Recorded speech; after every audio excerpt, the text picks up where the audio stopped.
Assalamualaikum sahabat semua. Bayangkan, di siang bolong yang terik, suara hiruk-pikuk kota mendadak membisu. Seorang pria berpeci putih tergeletak di lantai restoran. Napasnya tersengal, matanya terbuka lebar seolah ingin berteriak, tangannya mengejang kaku. Di sekelilingnya potongan daging babi berserakan di lantai seperti bukti dosa yang tak bisa ia sembunyikan. Namun sebelumnya, bagi yang beragama Islam, mari tinggalkan sholawat di komentar, agar sholawat ini menjadi saksi kita di akhirat kelak.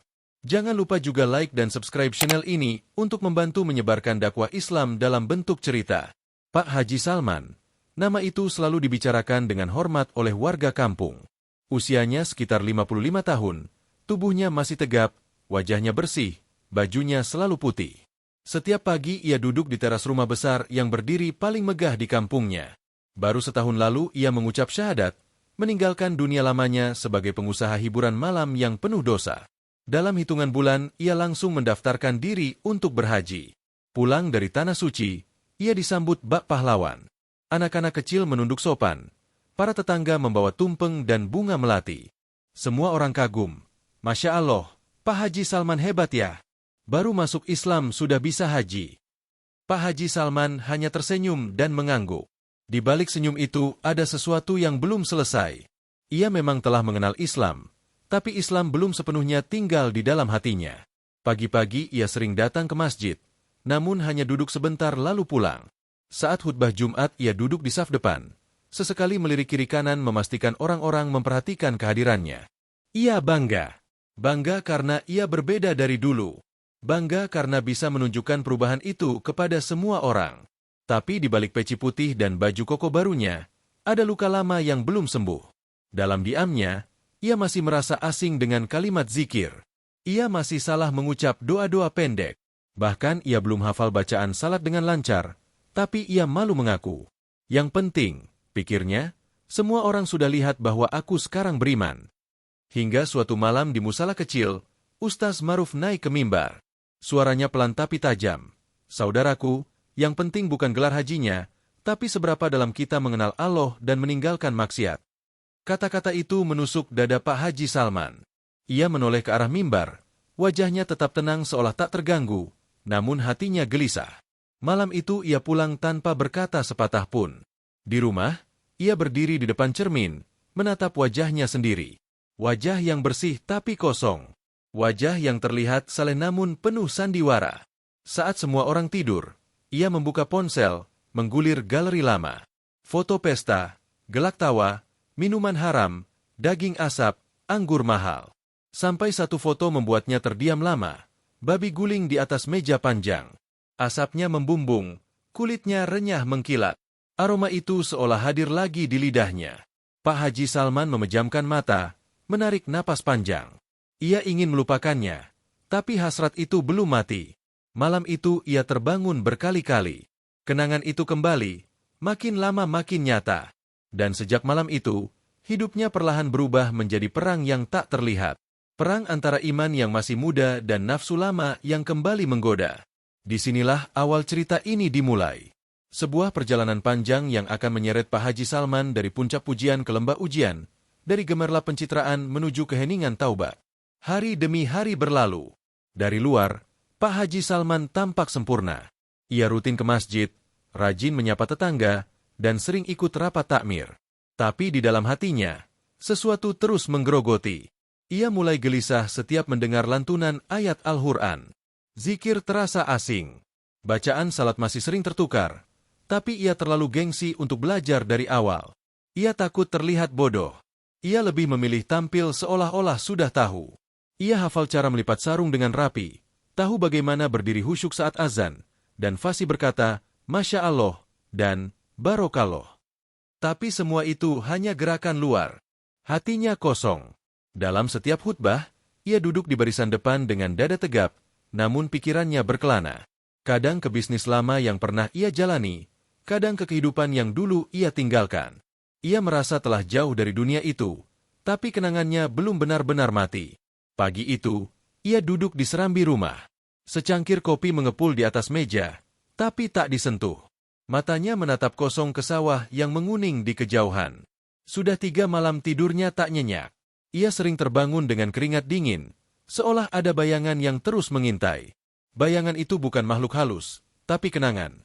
Tawa-tawa penuh dosa, suara musik keras, aroma daging panggang yang tak halal, dan satu wajah yang terus muncul dirinya sendiri di tengah meja pesta, tertawa bangga sambil mengangkat gelas.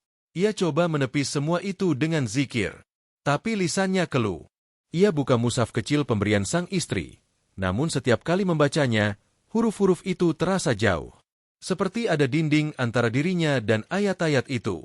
Sore itu, Ustaz Maruf kembali naik ke mimbar musala. Suaranya tenang, tapi setiap katanya menampar telinga. Banyak orang ingin disebut ahli surga, tapi tak pernah membersihkan hatinya. Banyak yang ingin masuk surga, tapi tak sanggup melepas nikmat maksiat. Pak Haji Salman tak masuk ke dalam. Ia hanya berdiri di balik tiang musala, sembunyi dalam bayang. Tapi kalimat itu menembus seperti jarum dingin ke dalam jiwanya. Ia menggenggam sarungnya erat. Bibirnya menggigit dalam. Hatinya ingin marah, tapi tak bisa. Ia tahu kata-kata itu benar. Ia melangkah cepat menjauh dari musala. Napasnya tak beraturan. Jantungnya berdetak seperti dikejar sesuatu. Di dalam dirinya, pertarungan dimulai. Sebuah perang batin yang selama ini ia pendam. Malamnya, rumah megah itu terasa lebih sunyi dari biasanya. Istrinya sedang mengaji di kamar. Para pembantu sudah tidur. Ia duduk sendiri di ruang tamu. Lampu sengaja dibiarkan redup. Dalam kegelapan itu, ia membuka ponsel. Jari-jarinya membuka mesin pencari. Layar menyala. Wajahnya tersorot cahaya ponsel. Tangannya mengetik pelan. Restoran babi guling terdekat. Tiba-tiba jantungnya berdetak lebih keras. Tangannya gemetar. Tapi ia tak berhenti. Ia scroll layar. Satu demi satu foto masakan haram itu muncul. Daging panggang, sambal khas, kuah kental. Matanya menatap tanpa berkedip. Mulutnya menelan ludah. Dalam hati kecilnya, ada bisikan lirih yang berkata, Allah melihatmu, Burhan. Namun bisikan itu perlahan tenggelam oleh suara lain yang lebih keras. Suara nafsu yang berkata, hanya sekali. Tak ada yang tahu. Takkan ada yang rugi. Besok adalah hari pasar. Istrinya akan pergi ke pengajian. Rumah akan sepi. Dan ia tahu, ini kesempatan.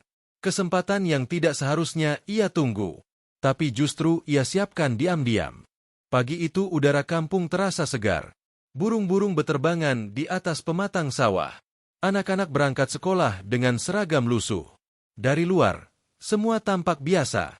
Tapi di dalam dada Pak Haji Salman, badai sudah siap meledak.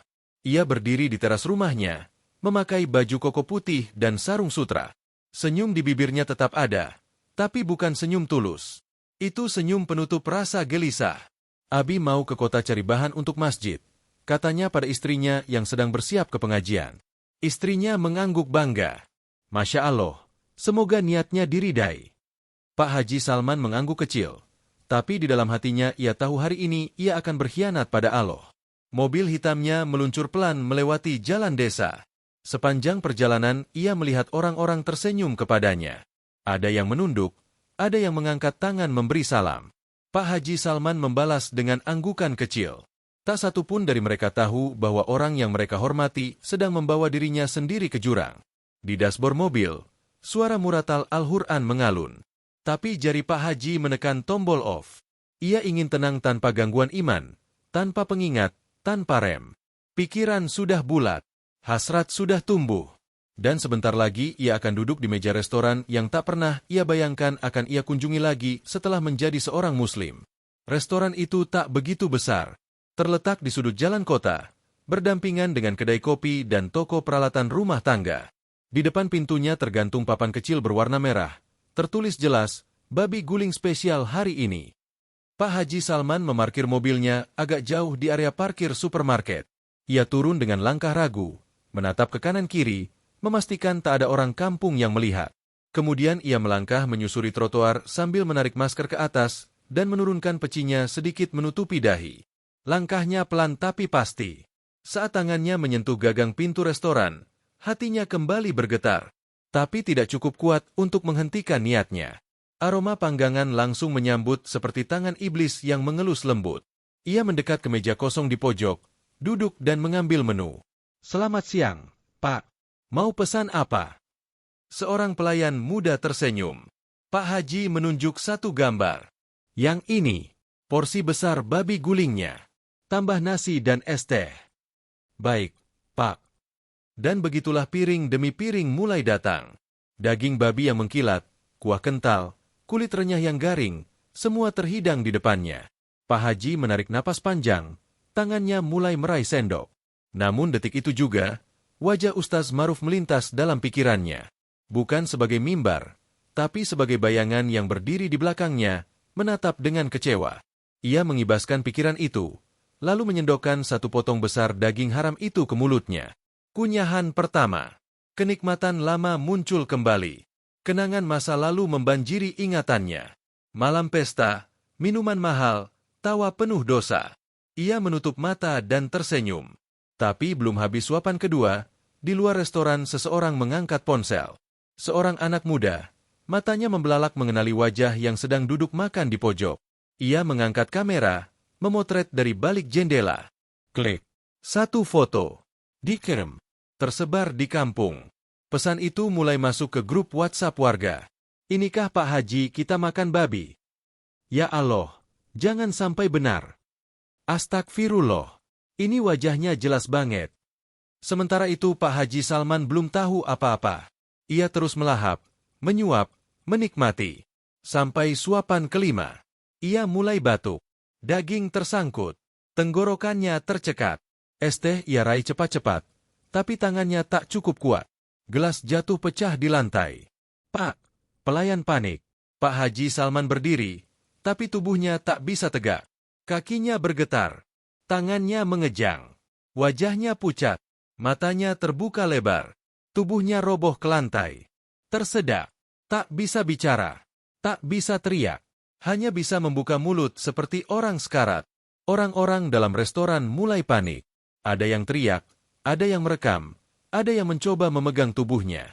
Tubuh itu kaku, beku, seperti tidak bisa diakses oleh nyawa.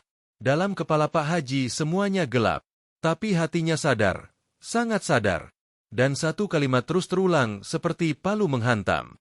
Kau tahu ini haram, tapi kau tetap makan. Kau tahu ini salah, tapi kau tetap datang. Dan saat itu tubuhnya tak lagi miliknya. Ia hanya bisa melihat, merasakan, tapi tak bisa melawan. Tubuh Pak Haji Salman terbanting di lantai restoran dengan suara berdebuk pelan.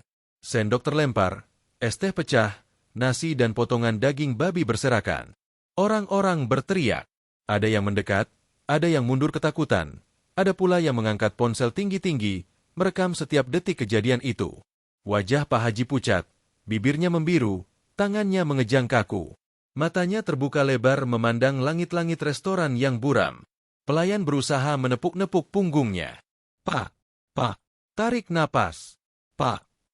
Tapi Pak Haji Salman hanya membuka mulut tanpa suara. Lidahnya kaku. Tubuhnya tak memberi respons. Nafasnya pendek, seperti orang yang sedang tenggelam. Dalam hatinya, suara-suara kecil mulai memekakkan telinganya. Aku sudah tahu ini haram. Kenapa aku tetap makan? Aku sudah janji tak akan mengulang. Kenapa aku datang lagi? Ia ingin menangis, tapi matanya hanya berair tanpa bisa menjerit. Beberapa pengunjung berdatangan.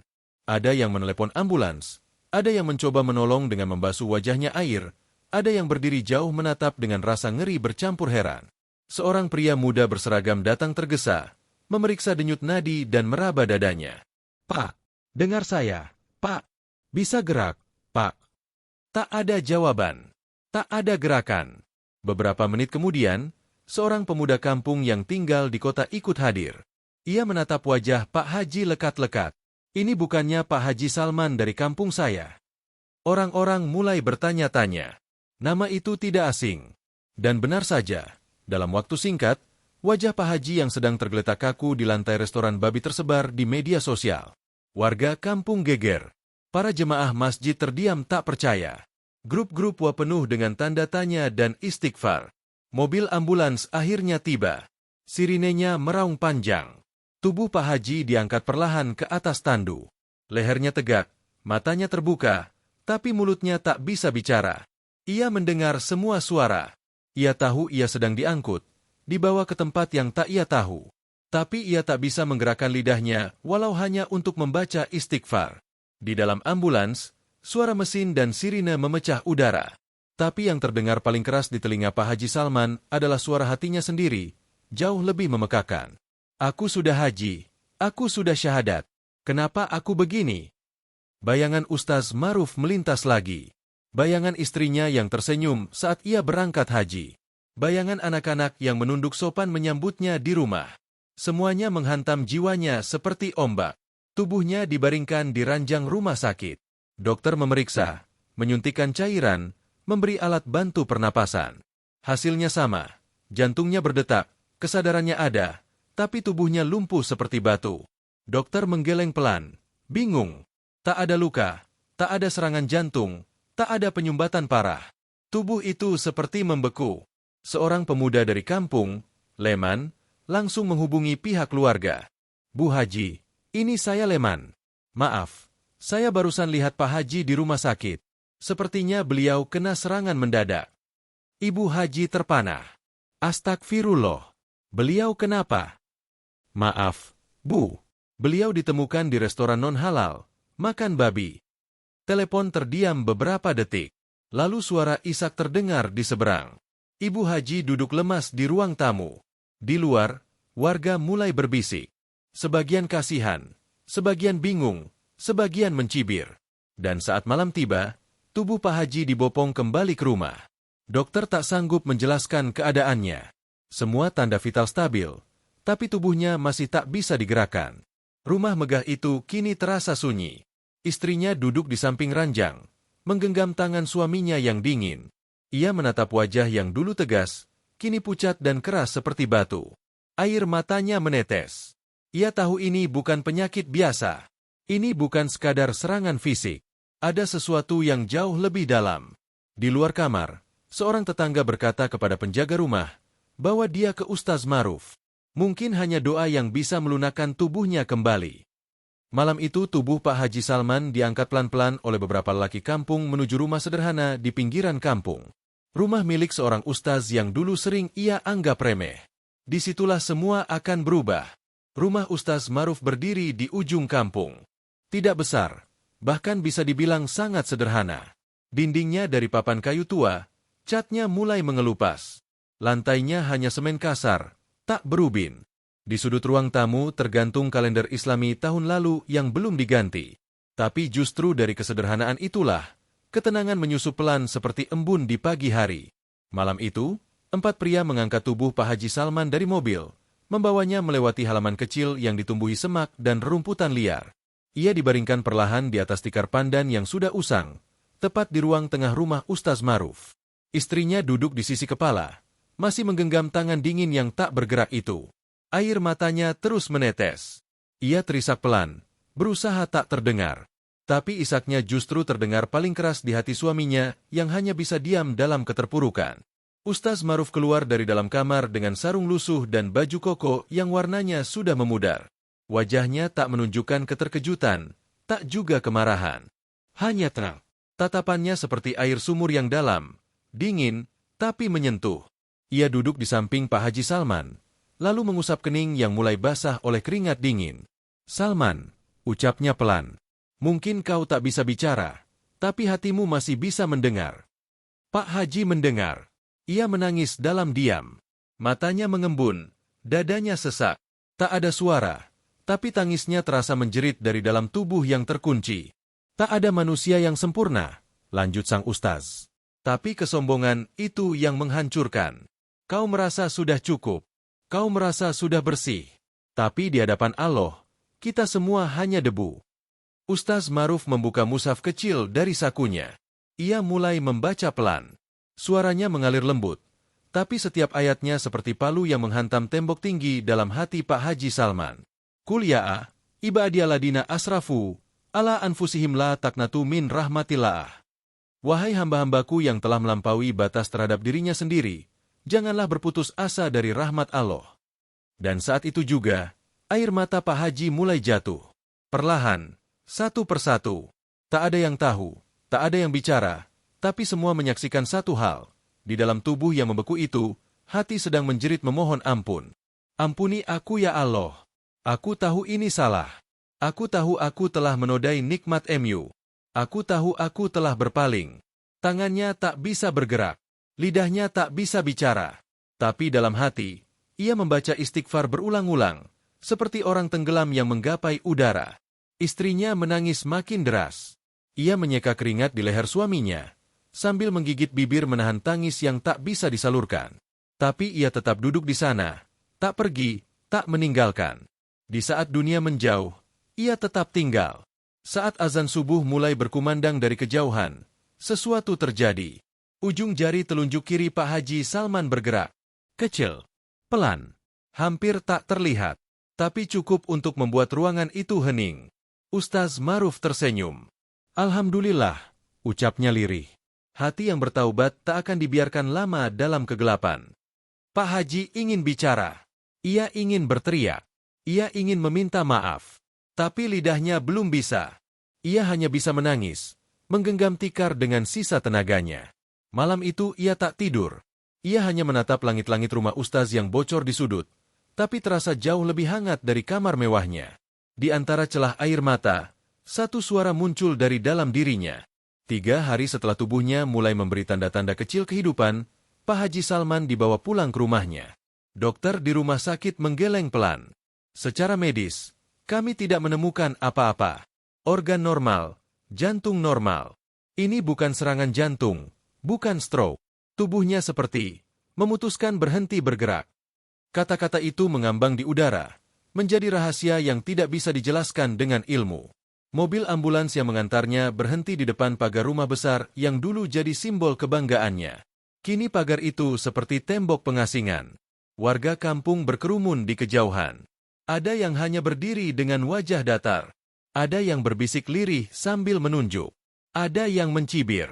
Ada yang kasihan tapi memilih diam.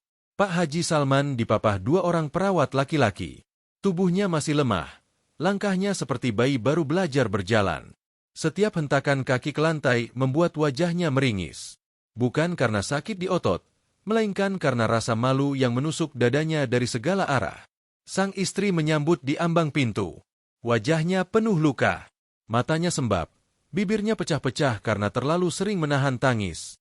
Tapi ia tetap menggenggam tangan suaminya dengan sabar, membantunya duduk di kursi rotan tua di teras rumah.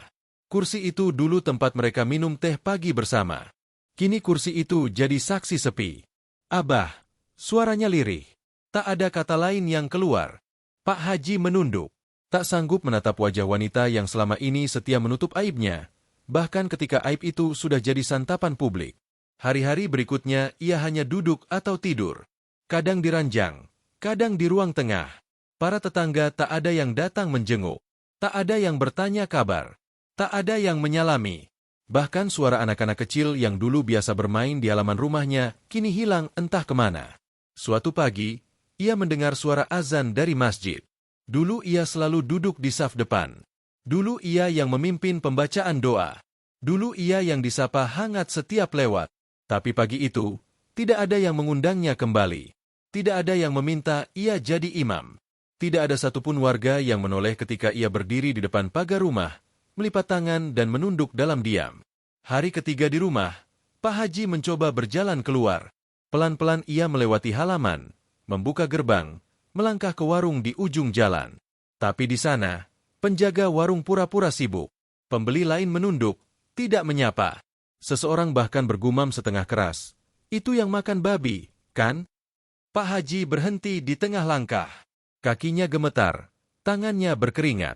Jantungnya seperti dihantam dari dalam. Ia putar badan, berjalan pulang dengan kepala menunduk. Langkahnya cepat, seperti orang yang sedang kabur dari makhluk gaib. Padahal yang ia lari darinya adalah dirinya sendiri. Sore hari, ia duduk lagi di kursi rotan. Di depannya secangkir teh yang sudah dingin. Di sebelahnya mushaf Al-Quran yang berdebu. Ia belum sanggup membuka. Belum sanggup menyentuh ayat yang pernah ia hianati. Sampai akhirnya sang istri meletakkan satu sajadah kecil di hadapannya. Abah, mari kita salat bareng. Biar pelan-pelan, biar dari nol. Tapi jangan tinggalin Allah lagi. Suara itu seperti pecahan kaca yang menyayat jiwanya. Ia tak menjawab, tapi ia bangkit perlahan, berdiri di atas sajadah walau kakinya masih goyah. Dan untuk pertama kalinya setelah sekian lama, ia angkat tangan, takbir, dan membaca surah Al-Fatihah dengan suara gemetar. Bacaan yang dulu ia hafal setengah-setengah. Bacaan yang dulu ia lafalkan cepat demi terlihat saleh. Kini ia ucapkan perlahan dengan tangis yang tak bisa ia tahan. Di ujung rakaat terakhir, ia sujud. Sujud lama sekali. Sujud yang dingin. Sujud yang tak ingin diangkat.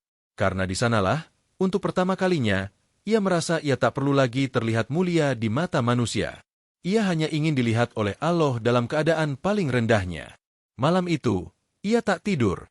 Ia hanya duduk di samping ranjang, menatap sajadah yang masih terbentang.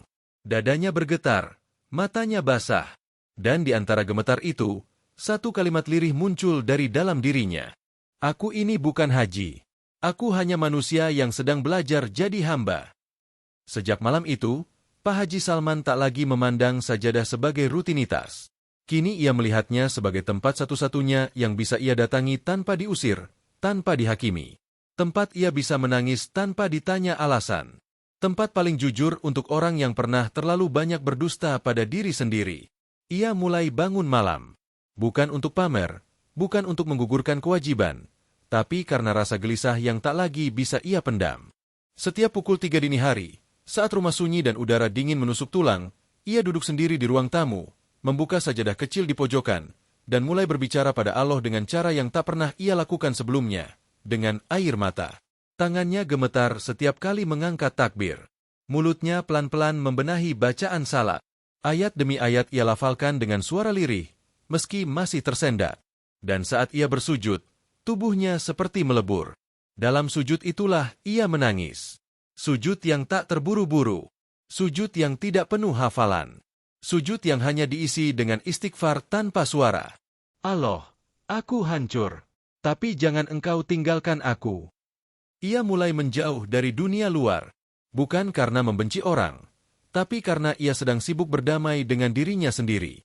Ia tahu, ia tidak sedang dihukum. Ia sedang diproses. Diproses oleh Allah dengan cara yang sangat menyakitkan, tapi sangat benar. Istrinya tak pernah jauh darinya. Ia tak lagi memaksa Pak Haji bicara banyak. Ia cukup duduk di samping, kadang membacakan ayat pendek, kadang hanya menggenggam tangan suaminya sambil menatap langit-langit. Mereka tahu bahwa sekarang bukan waktunya menjelaskan, tapi menyembuhkan. Namun, luka di luar tetap menyiksa. Warga belum melunak, bahkan lebih tajam dari sebelumnya. Ada yang sengaja menghindar saat bertemu di jalan. Ada yang menulis status di media sosial, menyindir tanpa nama tapi penuh arah. Dan Pak Haji tahu itu semua tentangnya. Suatu hari, ia mencoba datang ke masjid untuk salat asar. Ia berjalan pelan ditemani istrinya. Tapi di pintu masjid, takmir memandangnya kaku. Tak ada sambutan. Bahkan beberapa jemaah yang sudah lebih dulu duduk, berdiri dan pindah ke sisi lain. Pak Haji hanya tersenyum kecil. Ia tahu ini bukan karena mereka jahat. Ini karena ia pernah berdosa terlalu terang, dan luka itu masih basah. Ia tak menyalahkan siapa-siapa. Setelah salat, ia tak langsung pulang. Ia duduk sebentar di serambi masjid, menunduk, lalu berdoa dalam hati. Ya Allah, jangan cabut kehormatanku di depan manusia kalau itu bisa membuatku menjauh dari MU. Tapi cabutlah egoku, agar aku bisa ikhlas meski direndahkan. Hari-hari berikutnya, ia memilih untuk salat di musala kecil di pinggir kampung. Musala itu sepi, dindingnya dari papan, beratap seng, tak ada kipas angin, bahkan sajadahnya tipis dan berbau lembab. Tapi justru di tempat itulah ia merasa lebih tenang. Ia datang pagi-pagi sebelum subuh, menyapu lantai kayu yang berdebu, merapikan sajadah, membetulkan kabel lampu yang menggantung miring. Ia tak ingin dilihat, ia tak ingin dikenal, ia hanya ingin dibersihkan. Di satu pagi, seorang remaja datang dan melihat Pak Haji sedang mengepel lantai musala. Ia bertanya heran, Pak Haji, ngapain bersihin musala ini? Kan udah jarang dipakai. Pak Haji tersenyum sambil tetap mengepel. Karena dulu aku sering mencemari hatiku. Sekarang biar tangan ini membersihkan rumahnya. Kalimat itu membuat remaja itu terdiam. Dan entah kenapa, pagi itu musala itu terasa hangat. Meski dindingnya tipis, atapnya bocor, dan tikarnya robek. Tapi ada sesuatu yang hadir. sesuatu yang tak bisa dijelaskan. Sore itu, saat azan maghrib berkumandang, Pak Haji Salman duduk di barisan belakang. Ia tak minta jadi imam. Ia tak minta dipanggil haji. Ia hanya ingin menjadi makmum. Makmum yang belajar sujud dengan benar. Dan di rakaat kedua, ketika imam membaca ayat tentang taubat, matanya kembali basah. Karena bagi Pak Haji, setiap salat sekarang bukan lagi rutinitas, tapi tempat pulang yang tak ingin ia tinggalkan. Perubahan Pak Haji Salman bukan sesuatu yang diumumkan. Tidak lewat pengeras suara, tidak lewat status media sosial, apalagi lewat khutbah. Ia memilih jalan yang lebih sunyi, jalan yang sering tak dilirik, jalan yang hanya diketahui Allah. Ia mulai menyisihkan sebagian hartanya diam-diam, mengirimkan beras ke rumah janda tua, membelikan sandal baru untuk anak-anak ngaji, membayar listrik tetangga tanpa nama. Semuanya dilakukan tanpa suara, tanpa ingin dikenal. Dulu, Pak Haji adalah orang yang ingin setiap kebaikannya dipuji. Kini, ia bahkan tak ingin kebaikannya diketahui. Karena yang ia kejar bukan lagi hormat manusia, tapi pengampunan dari Allah. Tapi meski hatinya perlahan kembali jernih, tak semua orang bisa langsung melupakan. Di pasar, ia masih mendengar bisik-bisik. Itu tuh, yang makan babi 2 kali. Masih berani salat ya? Kadang Pak Haji hanya tersenyum. Kadang ia menunduk dan mempercepat langkah. Tapi yang paling sering ia lakukan adalah menahan napas panjang dan berkata dalam hati, "Ya Allah, biarkan ini jadi kafarah untuk semua dosaku. Aku terima." Satu sore, Pak Haji berjalan menyusuri pematang sawah membawa kantong plastik berisi roti dan air mineral. Tujuannya bukan ke warung, bukan ke masjid besar, tapi ke gubuk kecil di ujung desa. Tempat tinggal seorang kakek sebatang kara bernama Mbah Salim. Dulu, ia tak pernah sudi datang ke sana. Miskin, bau, dan dianggap tidak penting. Tapi hari itu, ia mengetuk pintu bambu yang hanya ditutup dengan kain lusuh. "Assalamualaikum, Mbah." Lama tak ada jawaban, sampai akhirnya suara lirih menjawab, "Waalaikumsalam, ini siapa?" "Salman, Mbah. Saya bawa roti. Maaf baru datang sekarang." Pintu dibuka. Mbah Salim menatapnya lama. Matanya berkaca-kaca. "Masya Allah, akhirnya kamu datang ke rumah jelek ini." Pak Haji hanya tersenyum dan duduk bersila di depan gubuk itu. Mereka tak banyak bicara, hanya duduk bersama. Makan roti pelan-pelan sambil memandangi langit sore yang mulai berubah jingga. Sejak itu, Pak Haji tak lagi memilih-milih siapa yang ia datangi. Ia menjenguk warga yang sakit, menyapa anak-anak yang dulu ia anggap remeh, mengantarkan bingkisan ke rumah-rumah yang dulu hanya ia lewati. Di masjid besar, namanya perlahan dibicarakan lagi, bukan dengan pujian, tapi dengan bisik penasaran. "Pak Haji sekarang rajin ke musala ya? Katanya tiap malam ikut ngaji bareng anak-anak. Dia yang bersihin kamar mandi masjid diam-diam, ya?" Tapi Pak Haji tak menanggapi.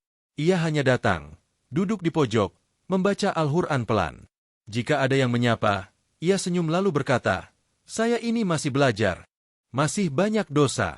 Doakan saja semoga istiqamah." Suatu malam, 2 orang takmir masjid besar datang ke rumahnya. Wajah mereka canggung, tangan mereka gelisah. "Pak Salman, maaf ganggu malam-malam. Kami ada kajian bulanan besok malam. Ustaz yang biasa ngisi mendadak batal. Kami sudah tanya ke beberapa orang. Semua bilang, kenapa gak minta Pak Salman aja?" Pak Haji terdiam. Dadanya bergetar. Bukan karena bangga, tapi karena takut.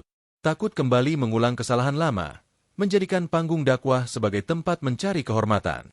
Ia menatap kedua tamunya lalu menjawab dengan suara rendah, "Kalau memang boleh, saya izinkan bicara. Tapi saya tidak akan berceramah. Saya hanya ingin cerita tentang bagaimana rasanya jauh dari Allah, dan bagaimana caranya kembali." Malam itu, masjid penuh. Bukan karena ingin mendengar ceramah, tapi karena ingin mendengar cerita seseorang yang pernah jatuh, lalu bangkit. Bukan dengan kata-kata indah, tapi dengan air mata dan penyesalan yang nyata. Malam itu masjid besar yang dulu pernah membisu saat namanya disebut, kini kembali penuh. Tapi bukan karena nama besar, bukan karena gelar, apalagi karena promosi. Warga kampung datang dengan diam, duduk di lantai beralas sajadah tipis. Tak ada spanduk, tak ada lampu sorot. Hanya suara kipas angin tua yang berderit di sudut dinding. Pak Haji Salman tak duduk di atas mimbar. Ia meminta disediakan tikar kecil di depan saf pertama, di bawah lampu seadanya. Ia mengenakan baju koko putih yang sudah mulai lusuh dan sarung garis-garis yang biasa ia pakai salat subuh. Tidak ada penampilan yang dibuat-buat. Tidak ada peci tinggi yang mengkilap. Tidak ada gaya seorang tokoh. Hanya seorang hamba yang ingin menyampaikan kebenaran dari reruntuhan hidupnya sendiri. Ketika semua hening, ia membuka suara dengan sangat pelan. Saya tidak akan menyampaikan dalil. Saya tidak akan menyuruh siapapun untuk berubah. Malam ini saya hanya ingin bercerita tentang dosa saya, tentang betapa hancurnya saya, dan betapa ajaibnya Allah yang masih mau menunggu saya pulang. Masjid diam. Suara anak-anak kecil yang biasanya berlarian, kini tak terdengar. Semua terdiam, menyimak. Saya pernah merasa bangga karena sudah haji. Tapi saya belum kenal Allah. Saya merasa sudah bersih karena mengenakan baju putih. Tapi hati saya kotor. Saya berdiri di saf depan, tapi salat saya kosong. Saya menghafal doa, tapi tidak saya hayati. Ia menarik napas panjang. Suaranya mulai bergetar. Saya makan yang haram, bukan karena tidak tahu, tapi karena saya mengizinkan nafsu menginjak iman saya. Saya tahu itu salah, tapi saya tetap datang. Dan Allah tidak langsung mencabut nyawa saya, tapi membiarkan saya merasakan bagaimana rasanya hidup tanpa kendali. Saya sadar, tapi tubuh saya beku. Saya ingin bicara, tapi lidah saya seperti terkunci. Air matanya menetes. Ia tidak menunduk. Ia biarkan semua orang melihat wajahnya yang mulai memerah karena menahan tangis. Orang-orang menjauh. Masjid menutup pintu. Anak-anak kecil takut melihat saya. Saya pulang ke rumah dengan tubuh yang lemah dan kehormatan yang sudah hancur. Tapi justru di titik itulah, saya mengenal Allah lebih dalam dari sebelumnya. Beberapa jemaah menunduk. Ada yang menyeka mata dengan ujung lengan. Tak ada yang berani memotong. Tak ada yang berani bersuara. Taubat itu bukan sekadar menangis, tapi berani hidup dalam hinaan, tanpa membela diri. Saya tidak ingin lagi jadi imam. Saya hanya ingin jadi makmum, yang tahu bahwa saya pernah sangat jauh dari Allah, dan sekarang saya sedang berjalan pulang. Pelan-pelan, tapi sungguh-sungguh. Ia berhenti sejenak, mengusap wajah. Kalau ada yang pernah merasa gagal, kalau ada yang pernah merasa najis, kalau ada yang pernah merasa tak layak masuk masjid, maka lihat saya malam ini. Saya yang pernah dihina, pernah diludahi lewat kata-kata, pernah dianggap mati, tapi Allah masih beri saya napas. Suasana masjid pecah oleh isak tangis. Tidak hanya ibu-ibu, tapi juga para lelaki. Anak muda yang dulu ikut mencibir kini menutup wajah dengan tangan. Ada yang terdiam, ada yang menangis dengan dada berguncang. Pak Haji Salman mengakhiri dengan satu kalimat. Saya tidak ingin dikenang sebagai orang baik. Saya hanya ingin dikenang sebagai orang yang pernah jatuh, tapi tidak menyerah untuk kembali. Malam itu tidak ada tepuk tangan. Tidak ada salam perpisahan. Tidak ada pujian. Yang terdengar hanya suara ayat suci yang dibaca pelan oleh seorang anak di saf belakang. Yang terasa hanya getaran hati yang belum pernah terjadi sebelumnya. Dan malam itu, Pak Haji Salman berjalan pulang dengan langkah paling ringan yang pernah ia rasakan. Sejak malam itu, tak ada yang berubah secara mencolok dari hidup Pak Haji Salman. Ia masih tinggal di rumah megah yang dulunya dibanggakan, masih berjalan pelan dengan tongkat kecil, masih duduk sendiri di teras rumah setiap sore. Tapi satu hal telah berubah sepenuhnya, hatinya. Ia tak lagi bangun pagi untuk mengejar penghormatan. Ia bangun pagi untuk mengejar pengampunan. Ia tak lagi mendekati masjid karena ingin disapa, tapi karena rindu pada sajadah. Ia tak lagi berbicara banyak, tapi setiap diamnya mengandung istighfar. Musala kecil di pinggir kampung yang dulu sepi, kini mulai terisi. Bukan karena ia mengajak, tapi karena anak-anak muda melihatnya datang lebih dulu, menyapu lantai musala dengan tangan yang dulu hanya terbiasa memegang kemudi mobil mewah. Ibu-ibu yang dulu hanya berani menunduk saat berpapasan, kini mulai berani menyapa. Assalamualaikum, Pak Haji. Ia menjawab lembut, Waalaikumsalam, Bu. Bukan dengan dada membusung, tapi dengan kepala menunduk dan senyum penuh rasa syukur. Setiap malam Jumat, ia membuka teras musala untuk majelis kecil. Ia tak menyebutnya pengajian. Ia hanya bilang, Ini bukan ceramah. Ini pertemuan orang-orang yang ingin pulang ke Allah. Tak ada kursi, tak ada mik, tak ada kopi. Hanya tikar, sajadah, dan teh tawar dalam termos. Tapi justru di sanalah banyak hati mulai disembuhkan. Mereka duduk, mendengar cerita, bukan tentang orang lain, tapi tentang bagaimana seseorang bisa selamat meski pernah begitu hina. Pak Haji tidak banyak berbicara tentang pahala. Ia lebih sering membahas tentang dosa. Dosa yang tak terlihat. Dosa yang dibungkus dengan amal. Dosa yang menempel di hati, walau wajah tampak bersih. Kadang kita terlalu sibuk tampak baik, sampai lupa jadi hamba. Kadang kita takut dosa orang lain, tapi tak pernah takut pada dosa sendiri. Kalimat-kalimatnya tak panjang, tapi menampar. Karena itu keluar dari mulut yang pernah terbungkam oleh azab.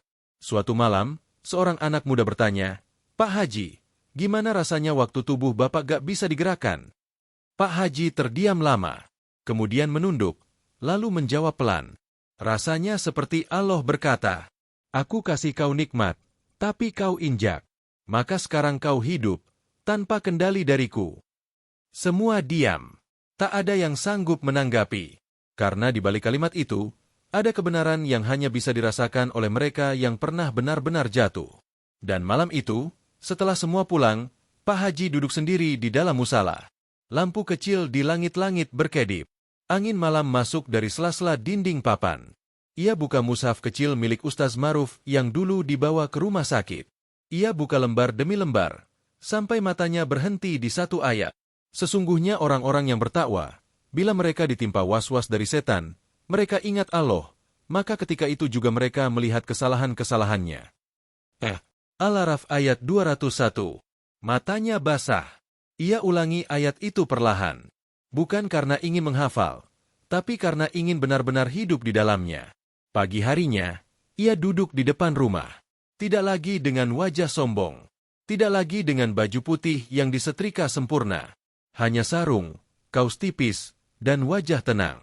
Anak-anak kecil lewat. Salah satu dari mereka melambai.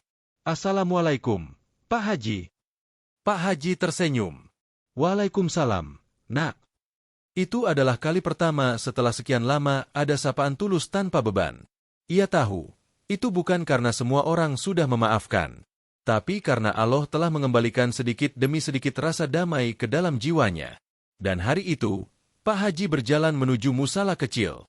Bukan untuk jadi imam, bukan untuk jadi tokoh, tapi untuk sujud paling tenang dalam hidupnya. Sujud dari seorang hamba yang pernah ditampar dunia, pernah dihukum tubuhnya sendiri, pernah dibenci oleh manusia, tapi kini telah kembali dalam keadaan hancur, namun dicintai.